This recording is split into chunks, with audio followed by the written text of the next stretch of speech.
Alrighty, today I am going to be playing the last round of the Artisan Supercup Qualifier versus Craig Darkane. I am already guaranteed to not qualify for the Artisan Supercup. I was a little bit disappointed. I ran into two different decks with Virulent Plague, and then I ran into pretty much a fast combo deck. And so those were all really rough things to run into for my deck, which was a little bit annoying. But I at least want to finish strong with a win against this Mardu sacrifice deck. So I'm playing Spider Spawning. My deck is built around the fact that nobody is respecting graveyards right now. Most players that you'll see are only playing like the most token answers. Like when I say token, I don't mean like token. I mean token as in not actually an answer. I'm going to lead off with Stitcher Supplier here. But most people are not playing good graveyard hate. They're playing like Stone of Eric, which is more like sacrifice hate that incidentally hates on the graveyard, and they're calling that good enough. My goal is abuse my graveyard as hard as I can. I'm running as many different spells as I can that fill my graveyard with creatures, and as many cards as I can that get cheaper based on the number of things I have in my graveyard, number of creatures I have. And then I have Up the Beanstalk, which just is an incredibly valuable card here, which is kind of the main game plan. But spider spawning is usually how I win the game, which is going to be like creating 8 spiders for 5 mana. And I'm going to consistently be finding it. I'm going to be triggering Up the Beanstalk. I'm going to be playing big stuff every turn. Hopefully, we should beat this Mardu Sacrifice deck. This is Craig Darkane. They are they're a big supporter of the Artisan format. They very often will copy decks that won big tournaments. So like if someone wins a tournament, Craig Darkane will usually try their deck out just to give themselves like an idea of how the deck works and stuff. So this Mardu Sacrifice list did win the last Artisan Cup, and I think it's copied card for card, all 75. They've got like Mayhem Devils. They've got, as far as like their main engines go, they've got like Bastion of Remembrance, Hidden Stockpile. Let's see, Bastion of Remembrance, Hidden Stockpile, and I think there were Xander's Wakes. No, there are not Xander's Wakes in the list. And that's pretty much, and they don't have any token hate. They do not have any graveyard hate in their entire 75. They have one Cling to Dust, my bad. They have a Cling to Dust. And I don't think there's a single other card that interacts strongly with my game plan. Which is amazing, because, I mean, our deck is designed to go well over the top of anything this deck is going to be able to pull off. We just have, like, we're going to be drawing, this is going to be a 1-mana exile target creature, draw 2 cards. That is unbelievably strong. Okay, Cursebound Witch. Cursebound Witch is something that can be our game plan long term. So I'm going to kill that before it can do any serious damage. We will just Overwhelming Remorse. Goodbye, Cursebound Witch. Draw 2. There's a Skyfisher Spider. Fantastic. That is like the only life gain we have in our 75, which I'm a little bit worried about Bastion of Remembrance right now. So having Skyfisher Spider makes me a lot less scared of that. Do we have any lands in the graveyard? We have 1 tap land in the graveyard. One really cool thing about Molder Hulk is it's effectively 1 mana because it does bring a land into play untapped.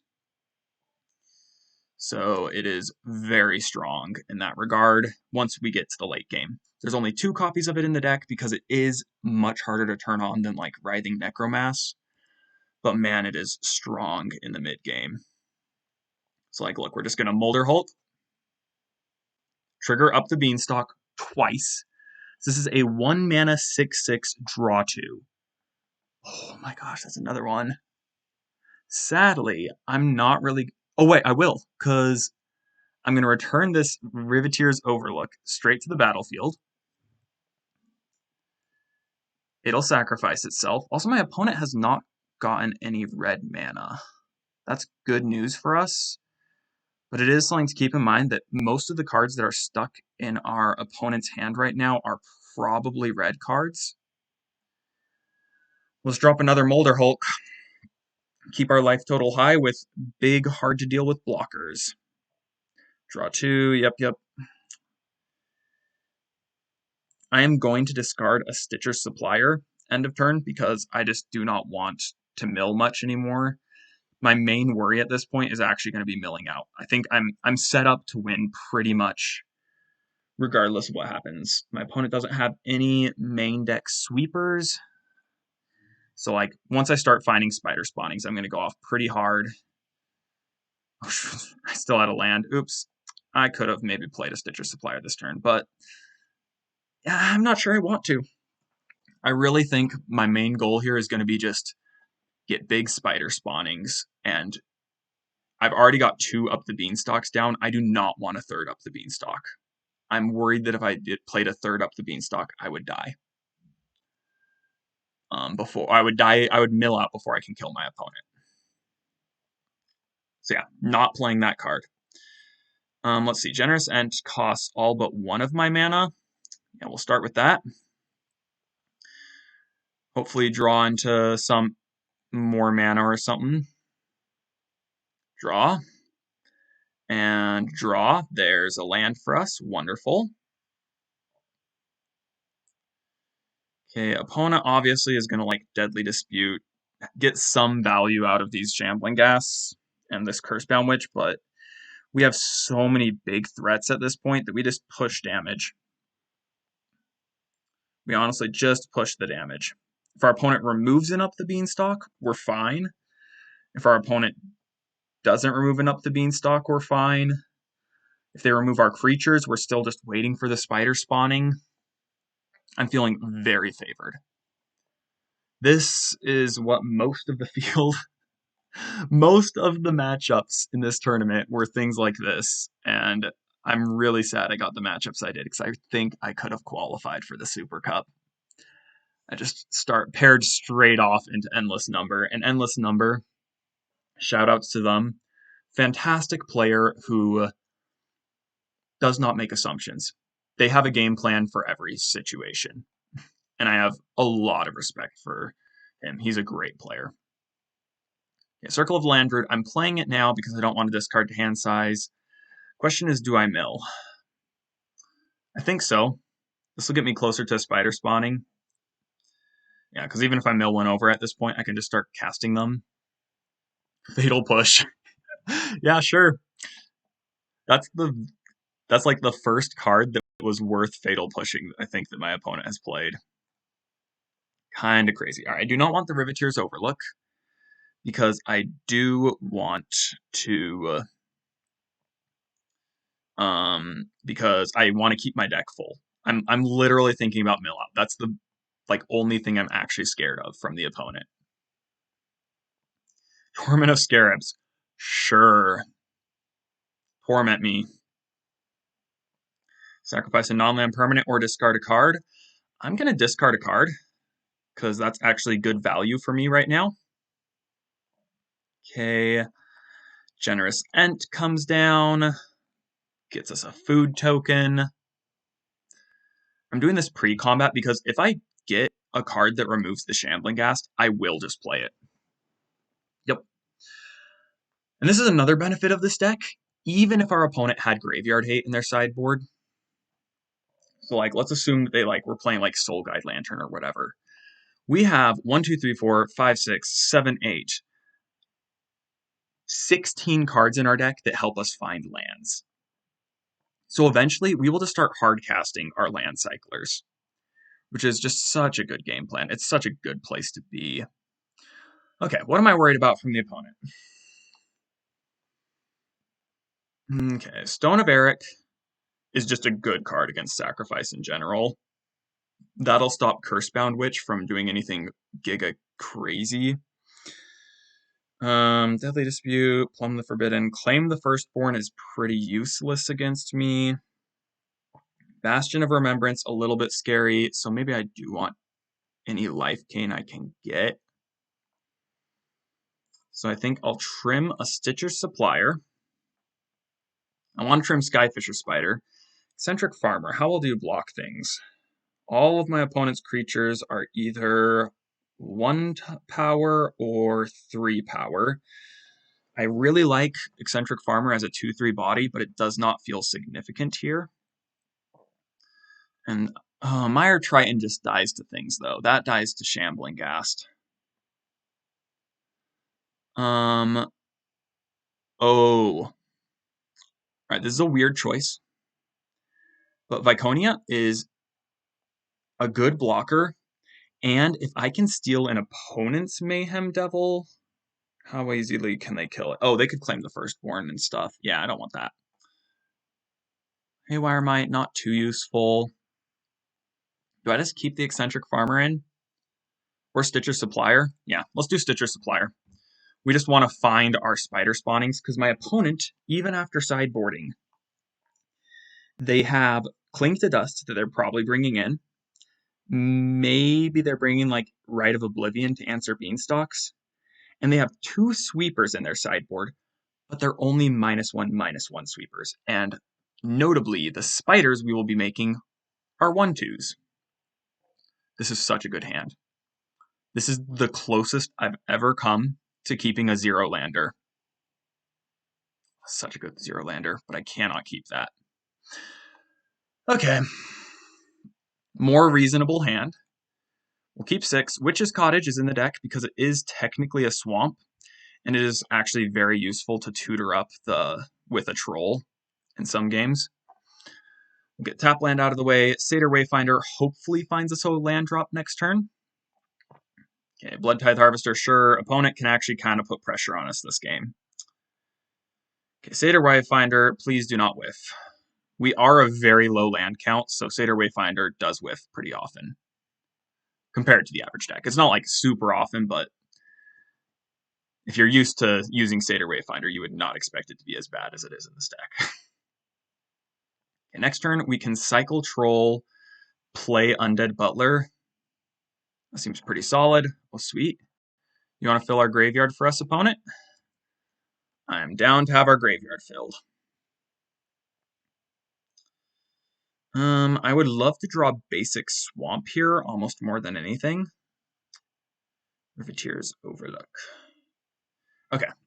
With that draw, I do this to get a Swamp. Our goal is to fill our graveyard as much as possible. How likely am I to hard cast this Troll?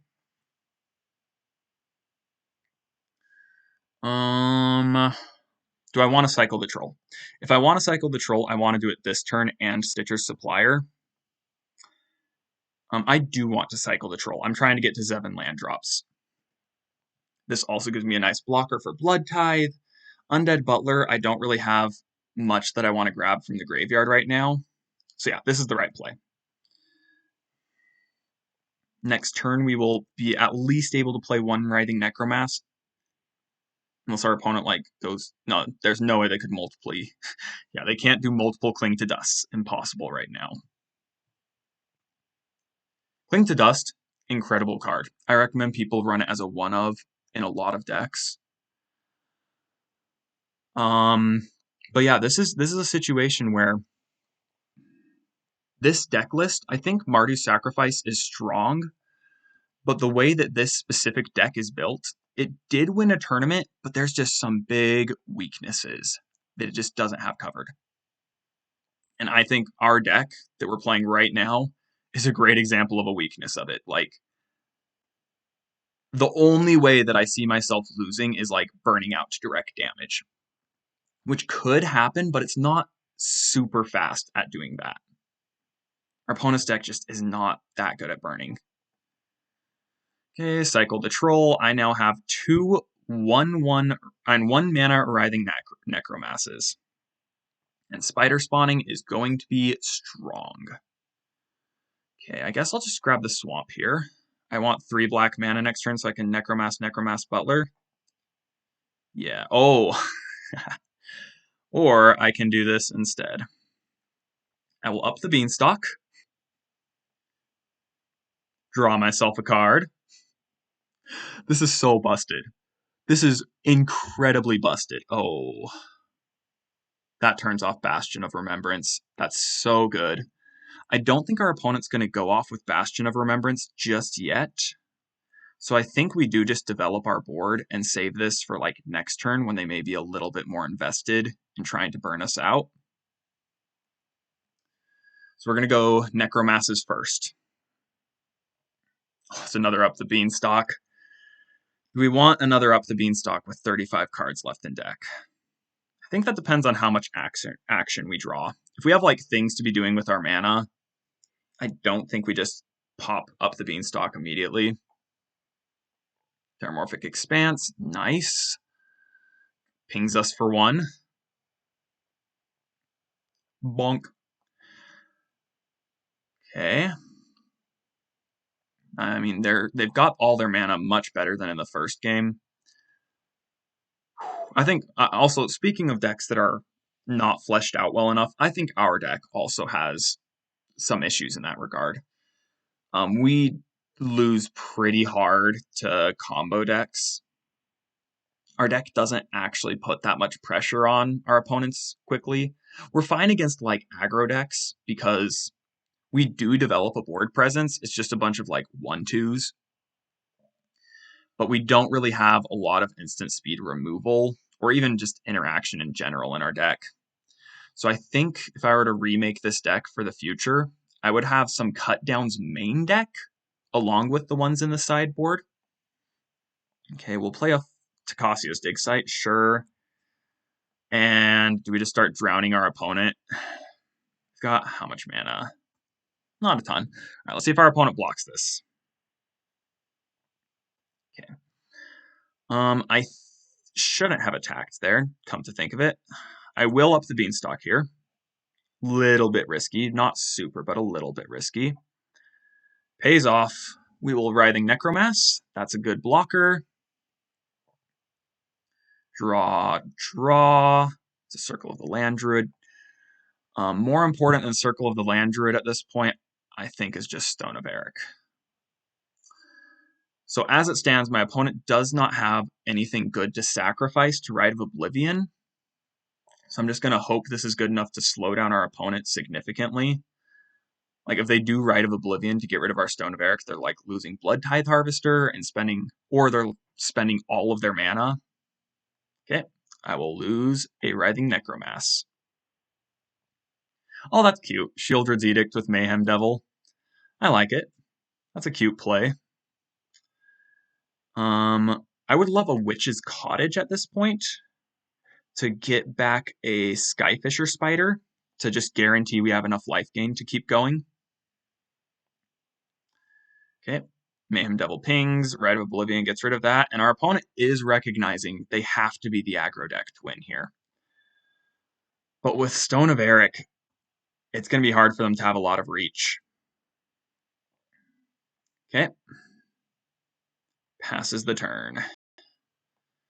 Takasio's Dig Site, not too exciting.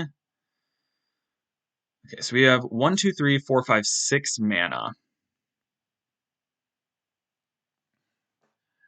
I think we just spider spawning. We do a baby spider spawning. Draw 2. I mean, it's a 5 mana, draw 2, do a gazillion, make a gazillion tokens, and we drew into the Overwhelming Remorse.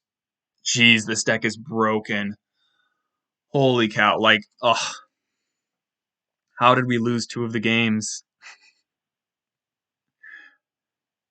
But yeah, this is our opponent's nightmare matchup. I don't feel like, yeah. Definitely, I would sideboard some harder Graveyard Hate now that this deck exists. I brought it to this tournament knowing people were not bringing hard sideboard hate. Graveyard Hate. I mean, look at me. My only Graveyard Hate is Stone of Eric. Because I didn't expect many people to be going this route. There were actually 3 people who tried something similar to this tournament. But yeah, Up the Beanstalk, Writhing Necromass stuff, very strong. Feels pretty hard to beat. If our opponent sacrifices their Cursebound Witch to Rite of Oblivion or anything, they're not even going to get rid of our stone of it. They're not going to get the trigger off of the witch, which is great news for us. Okay, we can play troll. That's a big clock. We can also just spider spawning before our opponent can cling it to dust. Now let's do that. You cannot remove this in response. Yep, Beanstalk triggers. Down to 23 cards left in deck, but our opponent doesn't have sweepers. How do you beat this without sweepers? Okay, I'm definitely going to be discarding that up the Beanstalk. Once again, my concern is... Actually, no, I'm not discarding up the Beanstalk. I'm discarding creatures. Because creatures force me to mill myself. Okay. Opponent draws 2 cards, loses 2 life, does not get a Cursebound Witch trigger because of Stone of Eric. And we will discard that and that. Why not? Probably wasn't optimal discards, but this game's over. There is no card in our opponent's deck that will gain them enough life. There's nothing that can handle all of these tokens. And that's the game. Alrighty. This deck is the first reason to run non-targeted Graveyard Hate in your decks. Like, if you're trying to do something fair, you have to have a game plan for your opponent pooping out a bunch of spiders or slamming Necromass into Necromass. So not even removing up the Beanstalk. Removing up the Beanstalk is not going to be enough. You need to have a good game plan against hard-cast trolls and Necromasses and stuff, but in general, if you want to slow down this deck and have a chance to get it against it, you can't be running things like Cling to Dust. You need full-on wipe the graveyard, something that's repeatable, like Relic of Progenitus might actually be viable now. I'm not sure what the play is, but man, yeah, this was a particularly bad matchup for Craig Darkham, and I feel bad sending him last round of the tournament like that, but so it goes. Thanks everybody for watching. This is my first attempt making a tournament video, so let me know what you thought of it in the comments down below, and I'll try to make this a habit. Every time I play a tournament match, I'm going to record it, and you guys get to see the video. Thanks for watching. Bye-bye.